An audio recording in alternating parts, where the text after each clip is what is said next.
Hello. ఈ high blood pressure, hyper tension ఏదైతే అంటామో, మామూలుగా జనాలు అనుకుంటారు ఎక్కువ వయసులోనే బ్లడ్ ప్రెషర్ వస్తుంది, నేను 30-40 ఏళ్లలో రాదని. అది కరెక్ట్ కాదండి. బ్లడ్ ప్రెషర్ పెరిగినా కొద్దీ పర్సంటేజ్ ఆఫ్ పీపుల్ ఎఫెక్ట్ అయ్యే వాళ్ళు పెరగచ్చు, కానీ మామూలుగా 30-40 ఏళ్ల వాళ్ళకు కూడా బ్లడ్ ప్రెషర్ ఉండొచ్చు. కానీ ఇప్పుడు కారణాలను చూసినట్టయితే యంగ్ వాళ్ళల్లో ఎక్కువగా ఏదైనా సెకండరీ కారణం, కిడ్నీ ఖరాబ్ అవ్వడము, లేదంటే కిడ్నీ రక్తనాళాలు నేరోయింగ్ ఉండడము, లేదంటే అడ్రినల్ ట్యూమర్స్ ఉండడము, లేదంటే అయోట్రాటిస్ లాంటి జబ్బులు ఉండడం వల్ల ఎక్కువగా వస్తుంటే దాన్ని సెకండరీ హైపర్ టెన్షన్ అంటాం. అది అంత ఈజీగా మాత్రలతో కూడా కంట్రోల్ కాదు.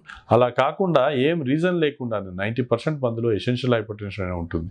అది ఉన్నప్పుడు అది యంగ్లో ఉండొచ్చు, లేకుంటే ఎల్డర్లీలో ఉండొచ్చు. పెద్దవాళ్ళలోనే బ్లడ్ ప్రెషర్ పెరుగుతుంది, చిన్నవాళ్ళలో ఉండదు అనేది తప్పు. కనుక ఎవరైనా especially family history of blood pressure ఉన్న వాళ్ళైతే ఇంకా తొందరగా డాక్టర్ దగ్గరికి వెళ్ళి ఏ ఏజ్ గ్రూప్లో ఉన్నా మీ ప్రెషర్ చెక్ చేయించుకొని, ఒకవేళ 130/80 దాటినప్పుడు దానికి ట్రీట్మెంట్ తీసుకొని, దానివల్ల కలిగే దుష్ప్రభావాల నుంచి మీరు పడకుండా మీ హార్ట్ని హెల్తీగా ఉంచుకుంటారని ఆశిస్తూ, నేను మీ డాక్టర్ శ్రీనివాస్ కుమార్.